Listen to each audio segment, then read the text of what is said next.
Hey, great Monday afternoon, everybody. Thank you so much for joining us once again for another edition of Conversations with Chosen Pen. Now, I know you might be looking and saying, where is Dr. Normal? That's the question all of us would like to know.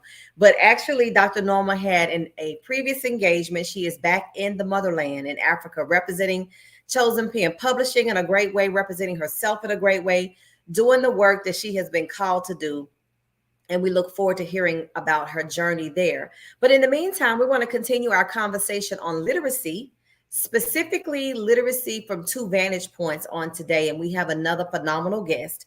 But before we meet her and have our conversation with her, I want you to write down some dates because these are going to be very important dates that I'm sure you don't want to miss. This year, September 9th, which is a Saturday, Chosen Pen will be celebrating 10 years of existence. Can you get excited about that? Dr. Norma had a vision that she fought for a little while, if you know her story, but nevertheless, she stepped out on faith and got started 10 years ago. And so in the month of September, on the 9th, we will be hosting our 10-year celebration. There's going to be a lot of exciting things connected with that, but I will give you a heads up. If you are in business and you'd like to be a vendor, if you are an author, we will have a book fair. We want authors of all genres to be represented because that's what we believe in doing in the family of Chosen Pen, is supporting others, whether you publish with us or not. There will be an African theme. We will be spotlighting literacy on a grand scale because we have gone international. Yes, Chosen Pen is international, and that's the theme for the event. It will be an African attire. It's going to be hours of fun, information, and there will even be a TEDx opportunity. So if you're interested in taking your speaking platform to another level as an author, if you're opening the doors now to speaking opportunities and taking advantage of those, there very well could be an opportunity for you to be a part of this event. Again, Saturday, September 9th. It will all begin at 9 a.m. and go through 4 p.m. So it's a conference that's pretty much all day, but it will be very worth your while. This event will be open to the public and there will be registration information. Everything is forthcoming, but I wanted to give you a sneak peek. So save that date, Saturday, September the 9th. And then in addition to that, February 22nd through the 25th, 2024, Chosen Pen Publishing will be hosting its next writers retreat. Now, we're not going across the seas this time, y'all. We're staying right here in the USA, but we will be in Charleston, and we are super excited about Jacqueline. Oh, I just went blank. Jacqueline Thomas being our Jacqueline Thomas. My apologies, Jacqueline. Jacqueline Thomas is going to be our featured presenter and teacher. If you know her books, you know many of her books are based in in Charleston. So what better place for us to host that retreat? We're excited about it as well. So February 22nd through the 25th. More information is forthcoming on all of that. But we wanted to make sure you knew about it in sufficient time to make plans to be with us. So with that being said, that's the homework. That's the housekeeping duties. We want to get started with our conversation. And we have Miss LaShira Reed You Later Lee, one of our, she's a part of the Chosen Pen family as well, because I think soon after I met Dr. Norma, I met LaShira. So I met them about the same time. So LaShira, thank you for again for saying yes to this opportunity, for being a part of this platform. If you would tell our listening audience who you are and the work that you do. Well, first, I'd like to thank you and Dr. Norma for this opportunity to share and to chat. And if you know me, you know I like to talk, honey. Now, I remember when I first met Dr. Short. She was bubbly, full of life, and she came into Miss Norma's house as if she had known me all my life. And when I tell you this woman is full of fire, she is full of fire. She is full of knowledge. So I like to give you your kudos because she often gives other people their kudos, but she doesn't really give herself enough. She is a very accomplished businesswoman and she's knowledgeable. You know, sometimes you meet people who are very accomplished, but they're not necessarily knowledgeable and they don't have a lot of wisdom about business per se because they have so many people handing them things, which is nothing wrong with that. But when I tell you, like, if you need someone to help you get organized and get yourself all the way correct, as the kids say these days, you will want to entertain the services of Dr. Short. So I want to say that first. Thank you, LaShira. That was so unnecessary, but I thank you just the same. So listen, I know when I met you, like we said before, you became acquainted with Dr. Norma in the world of publishing. You serve at and I did not realize there was so many moving parts to Oh yeah, that correct. industry. And I so think then I met actually, you as an educator. So you do a little of both. So let's talk yeah. about So I actually met Dr. Norma through, actually it's ironic because you talk about Jacqueline Thomas. So Jacqueline Thomas had actually told me about Dr. Norma probably 2 years prior to me meeting her. So there was an event in Fayetteville or surrounding Fayetteville, Rayford, if you will. And my daughter, who was writing at the time, she was asked to participate. So, of course, because in my daughter at the time, I think she was maybe 12 or 13. So, of course, my husband and I, we accompanied her to the event. At the event, it was several authors, of course, Jacqueline Thomas, Deborah Miller, Suzetta, and several of these people, I'm forgetting names, Kiana Alexander, but several of these people I had hosted at my own event or had worked with in some capacity over the years. And so I met Dr. Norma, Miss Pet, and Tracy, and literally I fell in love. So from there, and that has only really been a short amount of time, maybe 5 years. It seemed like it was like 20 years ago, but perhaps it was 5 years. And at that particular time, I was doing a lot of PR and social media strategy behind the scenes, like um, I would actually man people's social media page and people think it was the author. I would do a lot of press releases. I would do a lot of different things for a lot of different people. And I also had LCA, which is Lights, Camera, Action, which I still do. However, it's now virtual. I'm contemplating about doing a actual in-person event last year. I've been asked to several times this year, but I can't make all those wheels move simultaneously at this particular point. So I invited Dr. Norma, Tracy, and several people to LCA, Lights, Camera, Action, which is my event. It's a little bit country, a little bit rock and roll. Um, we have a lot of fun, a lot of different people there. I've had people from Brenda Jackson, Beverly Jenkins, First Lady, of course, Jacqueline Thomas. Oh my goodness, a lot of people, and I'd be remiss. Various sponsors. So it's a literary event where I always say it's like a family reunion where family you actually enjoy. So our first night we have like girls' night in, yeah, because let's be honest, that. I folks. know, right? Let's be honest. So our first night is all about celebrating us. So it's all about celebrating women, celebrating womanhood and things of that nature. So we have paint, we have movies, we have live music, we dance, we sing, and I usually give reader awards because I know a lot of different people and a lot of people who struggle with a lot of different things personally. So I always include them because you never know what people are going through a lot of times. And so I always give awards, something like the Spirit Award and something that I want people to know that I see them. Because a lot of times people don't, of course, divulge what's going on with their lives on social media. People think they do, but people often don't. And so Right. if I know something's going on, I want that person to know that I see them and I respect them. And I also want them to flourish.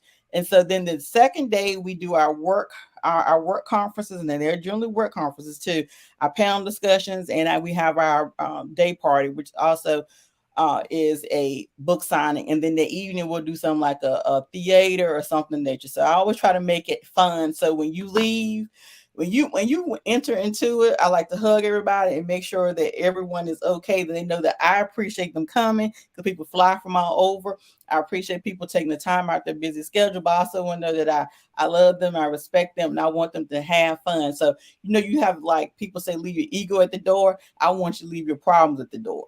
That's good. That's good, Lashira. So I think I will concur with the phone calls that you've been getting regarding Lights, Camera, Action. I think Dr. Norma, is that the event where you had the gentleman who wrote the book? No, that was actually my Lead by Faith conference, Okay. which is a whole. And I tell you what, that was life changing. But I would never do two conferences of that magnitude again in the same year. I did them within 4 months of each other. Oh my God. And I generally am a one-person team. Like my book club members, I would say they generally help me and they come to my assistance because They have been strong enough and wise enough to know, girl, you can't do this on your own. But Yes. I generally organize things and put all, because like when I have a vision, I see it and I visualize it, I put it on paper and it's done generally Gotcha. in 24 hours. Right. And so I have to get out of my own way. Yeah, I understand, Lashira. I can relate to what you're talking about. So let's pull back a minute. I want to back up because when I met you, as I said before, Dr. Norma talked about you being a part of the Chosen Pen family. And obviously, when I met you, you were new to Chosen Pen, just like I was. Oh yeah, most We were definitely. both new to Chosen Pen together.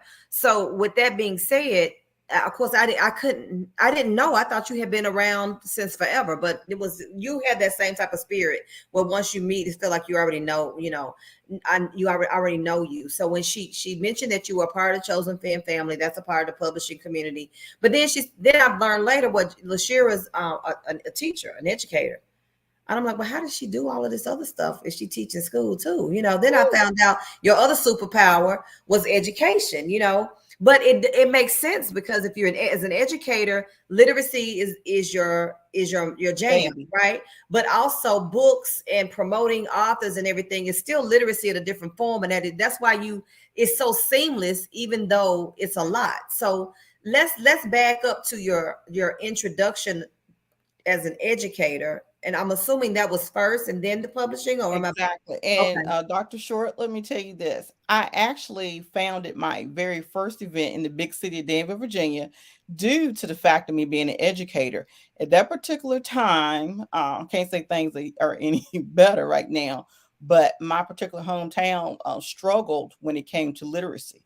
The illiteracy rate was extremely high, not with just children, but adults as well. And so I Mhm. wanted an event that can bridge that gap and bring a light to reading, because sometimes and I tell educators not to do this. When we were growing up, people used to use reading as a punishment. If you don't be quiet, you had to read such and such pages, and you had to do Mhm. this, or you had to do this such and such writing. And so people and children in general connotate reading and writing with punishment. Oh And wow. so I wanted to do something that would bring visibility and light and fun. So at that particular time, now I say, honey, it was a God thing, because I didn't know what I was doing. Girl, I didn't know what I was doing. It was like 12, maybe 13 years ago, actually. And so I was trying to get somebody to write a grant. They were like, no, this like, well, you do this and you do that, and I'll help you. So I threw something together. I don't even know what I threw together. I received a no. Maybe 2 weeks later, the same people that told me no say, come to my office. And they told me this story, because I had all the pieces together, all the people, and they granted me a grant. So within that, I was able to have a who's who of African American writers to attend. Okay. Uh, the community college, or actually the first year I had it at the university in my hometown. They gave me, when I say a phenomenal price for their venue, it was outlandish because the venue was ridiculous. Then I was able to have a children's section, a youth section, excuse me, the toddler section, a youth section, and an adult section, all going on Oh simultaneously, which I wow. used to do for 3 years, which, woo, I don't do that anymore. And then just the relationships. Um, One very prominent, one of the big five publishing companies, donated about 200 Wow. books that were about $12.99 a piece. And I was able to gift each child at a certain age 2 books, brand new books. Good. Then I had people just start donating. People start donating food and all these different things, right? So it wasn't a one-woman show. It really was a community effort. I had renowned authors doing writing workshops for 11-year-olds on up, because our writing scores were in it tank, and they're even worse now. Just nationwide, that's a trend. I had people to volunteer. My husband, Lord bless his heart, my husband and some of his friends, they took over the toddlers. Girl, that was hilarious. They had the toddlers, the 3, 4s, and 5s. Girl, her mercy. They say I owe them to this day. But when I tell you I had a fun, I was exhausted, but it was fun. And I'll never forget, we didn't have one issue. They always report how you have all these different clashes, and when you have a lot of maybe students who are brown and black, and you have all these problems. I had 150 kids, not one issue.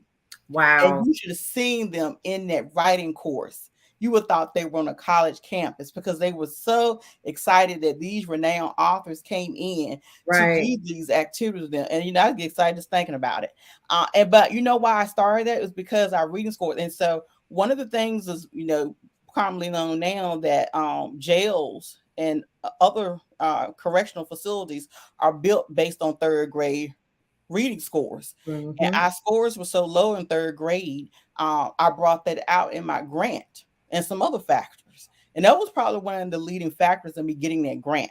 I was able to give out, I had I got the Barnes Nobles from Durham. They came out 3 years in a row, and I had a partnership with them. I gave out probably a good $1,000 worth of gift cards. It Wow. was just, no, I'm just thinking about it. When I tell you it was nothing but a God thing, because it was a wing and a prayer.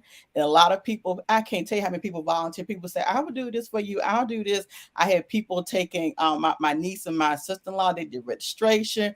I had people doing food. I had people doing this, people That's doing that. awesome. It was just a blessing. I think people saw my excitement, and it was something different, It and I made it was. free to the public as well. So Yes. look, we had homemade, girl. We had homemade pound cake, chicken salad.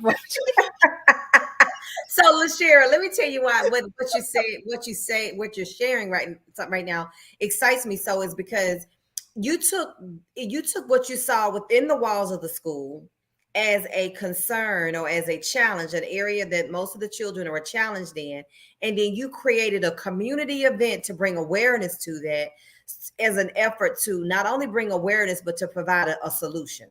So Oh it's yeah. like as an educator, as a teacher, as a principal, those that are in the educational system that we're dealing with curriculums and things of that nature, that's supposed to be your focus because that's your occupation. You know what I'm saying? That's what you're paid to do. But because you saw a need and said, what else can I do?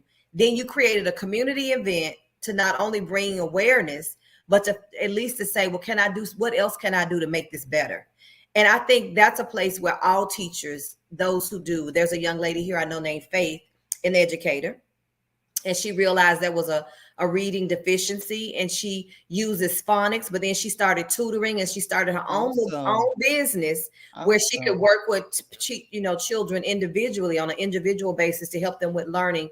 So that's taking your passion and creating something even greater. It's not just an occupation, it's not just a job, but now it becomes a part of who you are and how you serve your community. And so I'm going to say I was a little bit selfish as well, because as an educator, there's so many rules and regulations and mandates, even more so now than when I first started.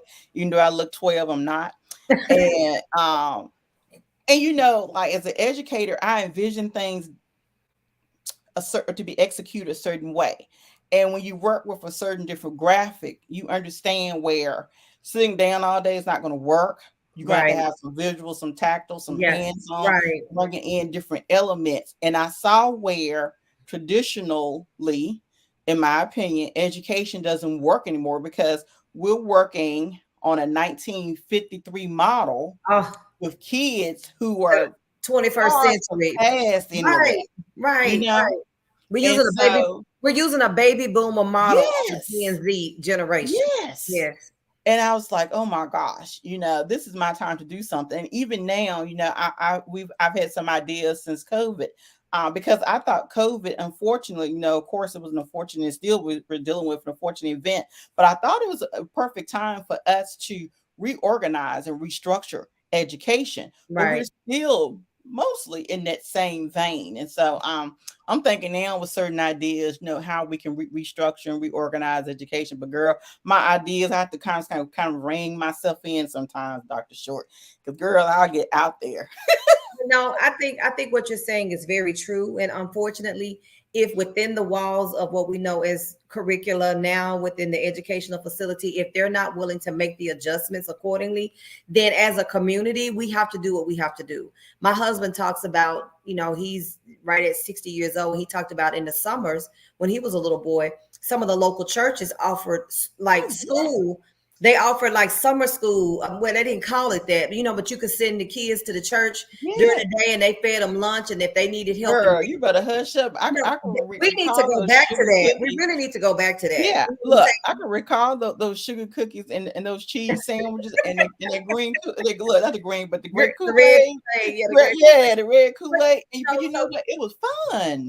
and then that model, I don't know that exact model would work today, but a variation of that. You know what I'm Yeah. saying? There has to be something else to support what our children are doing. And rather than to complain about what the schools aren't doing, if they're not willing to move with the times or make the adjustments as deemed necessary, then what can we as a community do to supplement? We can't just let our children Ooh, suffer. you said a mouthful. And you know what? This is what I also noticed, a very disturbing trend. Very unfortunate, where and I'm going to say this a lot. We used to see this a lot. Like, I'm going to say this with our church kids. Like, I have kids who were drummers or praise team worshipers, or something that, and we would have our kids in revival so much and so late that they couldn't even comprehend what was going on the next day. But now I also see a trend where we have our kids so involved in activities, which I am I get it. I get I it. am an They play advocate every for that. sport. They could do something with every ball, But they can't read. but they can't They read. can't read, and they do not have a book in Right. their house. And I Right. always tell my parents or people I come in contact with, you don't have to spend a lot of money. First, you can get a library card. Exactly. Also, you can go to a thrift store, the Dollar Tree, heck, even Target. They have Everywhere. dollar books. They do. They do, Lashira. And one of the things I used to do with my nephews when they would come to visit, well, especially my oldest one, because I had him for like 6 or 7 years before another came. He would come spend the summers with me. So even before we would do our activity, like if we took him to Washington, D.C. to see the monument and things of that nature, I had him reading about the monuments in Washington, D.C., so that when he got there, he had a point of reference. Does that make sense? It's exposure. It's exposed. So I knew that, and I'm not an educator by any, I wasn't formally trained, but I knew that children learn differently. And so some had, there would be arts and crafts projects. He was doing images of, of Abraham Lincoln with cotton balls and a hat and all this kind of stuff. I would have him doing craft projects on Abraham, reading about Abraham Lincoln. Then when we got there, he could see it for himself. So that was like a third way to open up the doors of his understanding about what that was all about. And you know what? I was working at a very affluent school district, extremely affluent school district, a school district that at one point was ranked perhaps in the top 20 in math in the whole nation. Wow. So a lot of people probably know what it is. But anyway, in a particular school, middle school I was worked at, I think they ranked 11 in math in the whole nation. And it was my first exposure to a school system of that nature. I can even tell you, as a matter of fact, 7th graders took certain types of standardized assessments, and they were receiving scholarship money in the 7th grade Wow. Based on their math scores right, that they had on those assessments. So long story short, we had a series of PD, and a lot of people got very upset at this one particular PD, but the instructor said it's not that these kids are so bright, they have exposure. Exactly. They go on trips, and there's an expectation level I get to later, but they go on trips. They're constantly infused with different music, gymnastics, and not just what we hear on the radio. Gotcha. Right. But classical, jazz. They go on Right. trips. They have conversations, and there's also the expectations. Because when I got to this particular school district, where you generally have just we call them ditto sheets. These kids have conversations and they debate in middle school about science, philosophy, ethics, and it makes a difference. It really does Wow. make a difference. So it's the exposure. You're so died on, as I say. Yeah. It's the exposure that kids receive, and it's also the expectation. Because if I expect for you to rise to the occasion, and even like a B, Right. I saw an instructor say, "Oh, this is good, but you can do better. Go back to the drawing board." Yeah, that's It's the good because you expectation. got to stretch them. Our guest last week, it teaches early childhood education. She has a daycare center, and she talked about when her kids leave, they're already reading. So she mentioned that well, she mentioned that there was a woman who was, I think, attending their church and had observed one of the child that was one of her students reading, and her child and this child was the same age. So she wanted to know what school or what preschool was this child that's reading was attending, and it was her school.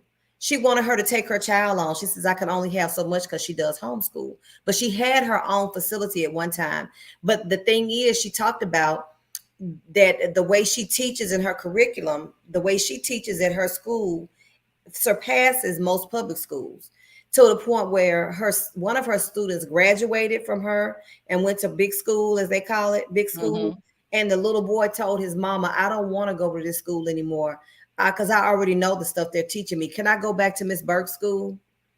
Yeah. And you know what? But it's, as an educator, your hand is somewhat tied. Yes, I can believe it.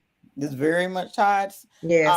In that public school place, because you have curriculum, you have standards, you have a pace. Right. Even if you have a group of students who you feel perhaps that are not getting a certain skill, they still want you to go ahead.